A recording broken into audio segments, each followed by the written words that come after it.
हाँ देखिए, आज मैं आपको कबीर दास का जीवन परिचय बताने जा रहा हूं। देखिए, परीक्षा कोई भी हो, IAS, PCS, IPS, IRS, IFS, इन सब परीक्षाओं में लिखावट बढ़िया होना चाहिए दोस्त।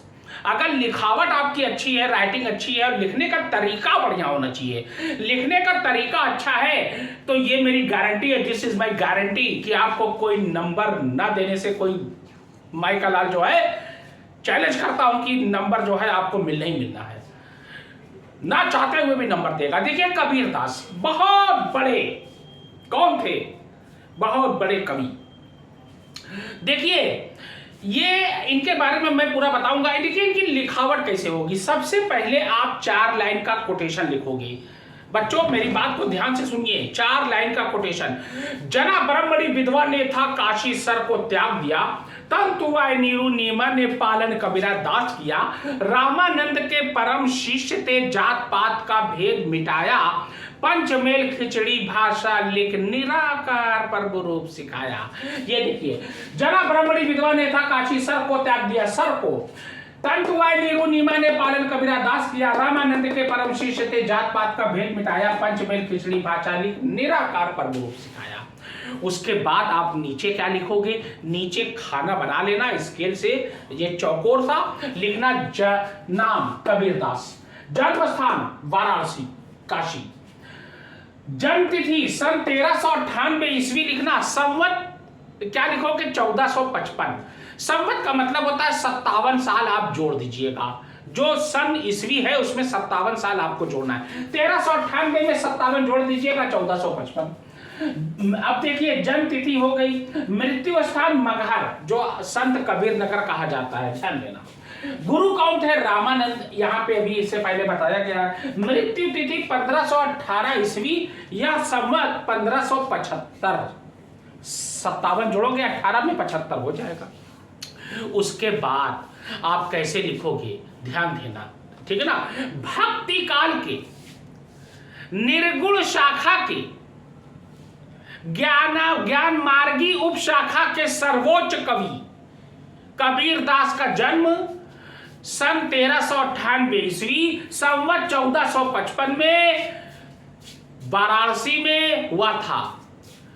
एक ब्राह्मणी के विधवा ब्राह्मणी के गर्भ से ये पैदा हुए थे। ब्राह्मणी जो विधवा थी वो लोक लाज की चिंता करते हुए, ताकि लोग उनको समाज में बुरा भला ना कहें, लहर तारा ये लिखोगे, लहर तारा नामक तालाब के किनारे छोड़ आई, वहां से गुजरते हुए जोलहे दंपत्ति। अब देखिए, जीवन परिचय है, जीवन परिचय, इसके नीचे आप लिखना जीवन परिचय। जीवन परिचय में आप लिखोगे, जीवन परिचय में लिखोगे कि भक्ति काल के निर्गुण शाखा के ज्ञान मार्गी उप शाखा के सर्वोच्च कवि कबीर दास का जन्म विधवा ब्राह्मणी के गर्भ से सन 1398 ईस्वी संवत 1455 में हुआ था। लोक लाज की डर से, चूंकि विधवा थी और पेट में बच्चा आ गया था, लोक लाज की डर से लहरतारा नामक तालाब के किनारे वो उन्हें छोड़ आई। वहां से गुजरते हुए नीरू नीमा नामक दंपत्ति, जोलहे दंपत्ति ने इनको देखा और इनका लालन पोषण किया। इतना लिख दोगे ये डिटेल में। उसके बाद आप लिखोगे कि ये धीरे धीरे बड़े होते गए और उसके बाद इन्होंने क्या किया, रचना की 3 साखी सबद रमैनी, लिखोगे साखी सबद रमैनी। अब लेकिन यहां पे लिखना साखी सबद रमैनी, लेकिन यहां पे आप एक बात और लिखोगे कि ये कुछ लिखते नहीं थे, इनके जो शिष्य थे वो ये जो बोलते थे वो जो है लिख लेते थे, और 3 भाग में इसको विभाजित किया गया, साखी सबद रमैनी। उसके बाद ये धीरे धीरे जब बड़े हुए तो ये जो है रामानंद को अपना परम शिष्य मानते थे, रामानंद इनके परम शिष्य थे, और ये जाति पाति में विश्वास नहीं रखते थे, ना तो ये हिंदू को मानते थे ना तो मुसलमान को, कोई धर्म नहीं इनका, कुछ नहीं। ये कहते थे हिंदू ना बनेगा ना मुसलमान बनेगा, इंसान की औलाद है इंसान बनेगा।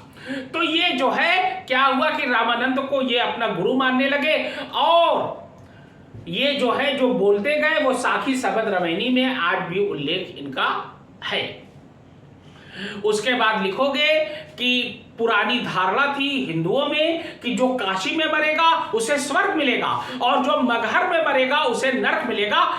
इस रूढ़िवादिता को खत्म करने के लिए यानी इसको समाप्त करने के लिए ये बात को जो है झुठलाते हुए ये आखिरी वक्त में मगहर चले गए और वहीं पे जो है इनकी मृत्यु हो गई। इन्होंने कहा था जो काशी तन तजे कबीरा रामे कौन निहोरे, ये लिख देना, जो काशी तन तजे कबीरा रामा कौन निहोरे। उसके बाद ये सन 1518 ईस्वी में इनकी मृत्यु हो गई, ये लिख देना। इनकी रचनाएं हैं साखी शबद रमैनी, ये हो गया। उसके बाद आप हेडिंग दोगे। अब हेडिंग में क्या दोगे? सबसे पहली हेडिंग दोगे कथनी करनी पर बल। कथनी करनी पर बल यानी इन्होंने कहा था कि कहने से कुछ नहीं होता। हम लोग कह देते हैं भाई तो कम्मा हो जाएगा, तुरंत हो जाएगा, फटाक से हो जाएगा। अमा करके दिखाओ तो, खाली बस कर ही के रह जाओगे। करना कहना बहुत आसान है, करना बहुत मुश्किल है। तो सबसे पहले हेडिंग दोगे कथनी करनी पर बल। कथनी करनी पर बल यानी इन्होंने कहा था कथनी करनी पर बल।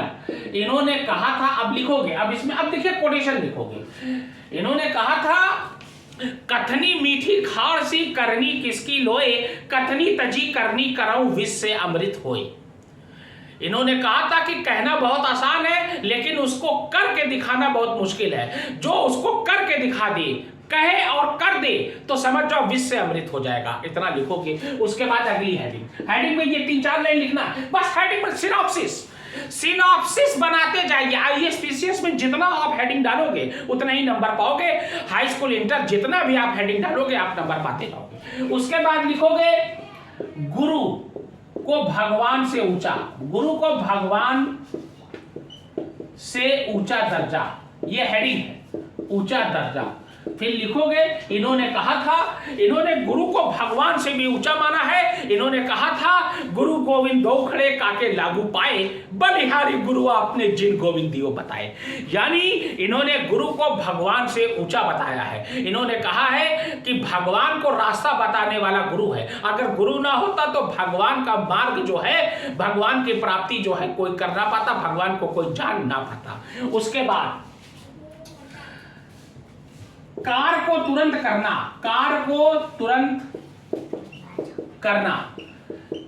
इनका कहना था कि जो कार आपको मिले उसे तुरंत कर लीजिए, क्योंकि अगर देर हो गई तो फिर वो कार जो है सही अच्छे तरीके से उचित प्रकार से नहीं हो पाता। फिर इसमें कोटेशन लिखोगे। क्या लिखोगे?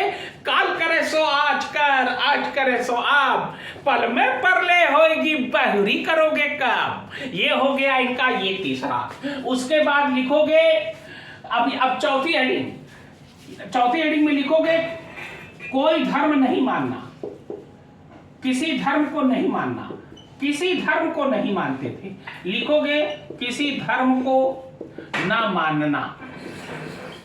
अब लिखोगे ये किसी धर्म को नहीं मानते थे, ना हिंदू ना मुसलमान। इन्होंने ना तो हिंदू को छोड़ा ना मुसलमान को छोड़ा। इन्होंने कहा, क्या कहा? हिंदू अपनी करे बड़ाई गागर छुअन न देही, वैश्य के पाइन तरसोवे या देखो हिंदवाई, मुसलमान के पीरौलिया मुर्गी मुर्गा खाई, खाला केरी बेटी ब्यावे घर ही में करे सगाई। उसके बाद इन्होंने देखिए हिंदू मुसलमान किसी को नहीं छोड़ा।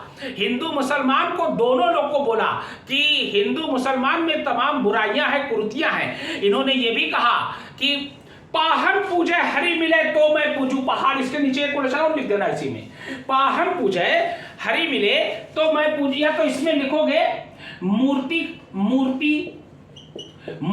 पूजन का विरोध। अब अगली हेडिंग मूर्ति पूजन का विरोध। ये मूर्ति पूजने के विरोधी थे, यानी ये मूर्ति पूजने के कट्टर विरोधी थे। ये मूर्ति पूजने में विश्वास नहीं रखते थे। इन्होंने कहा था, इन्होंने क्या कहा था? इन्होंने कहा था पाहन पूजे हरि मिले तो मैं पूजू पहाड़, ताते ताचा की भले जा पीस खाए संसार। यानी अगर पत्थर पूजने से भगवान मिलते तो मैं पूरा पहाड़ में पूज लेता।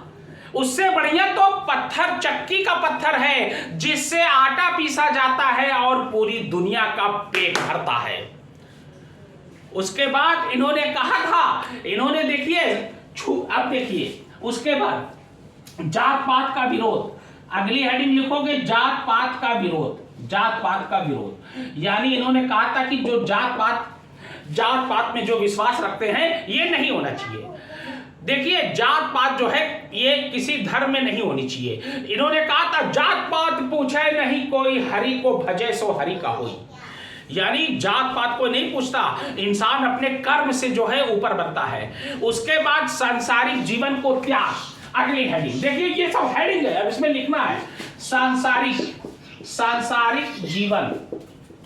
इन्होंने कहा था कि सांसारिक जीवन जो है ये लोभियों के लिए है, यानी इससे मोह बढ़ता है। इसलिए इन्होंने कहा था, जिसने क्या कहा था, इन्होंने कहा था कि जिसने मोह को त्याग दिया उसने सांसारिक जीवन को त्याग दिया। सांसारिक जीवन में कुछ रखा नहीं। इन्होंने कहा था, या अब सैमल के फूल के ऊपर कहा था कि क्या कहा था, सैमल का फूल देखने में बड़ा खूबसूरत लगता है लेकिन जब उसके पास जाओ तो उसमें कोई सुगंध नहीं होती है। या ऐसा संसार है जैसा सैमल फूल, मतलब संसार जो है सैमल के फूल के भांति है, यानी इसके अंदर जो है कोई मिठास नहीं है, कोई अच्छाई नहीं है। ये सब इन्होंने बताया था और ये सब आप लिखोगे। नंबर मैं चैलेंज करता हूं, दिस इज माय गारंटी कि आपको नंबर सबसे ज्यादा मिलेगा। कोई माई का लाल आपको नंबर देने से रोक नहीं सकता। उसके बाद नीचे लिख देना कि इनकी मृत्यु जो है, यहां पे हमने लिखा भी है, मतलब उसमें लिखा था, और उसके नीचे भी आप लिख देना कि इनकी मृत्यु जो है मगहर में हो गई, सन 1518 ईस्वी में इनकी मृत्यु हो गई। ये किसी धर्म को नहीं मानते थे और इनका कहना था ना तो ये हिंदू को मानते थे ना तो मुसलमान को मानते थे।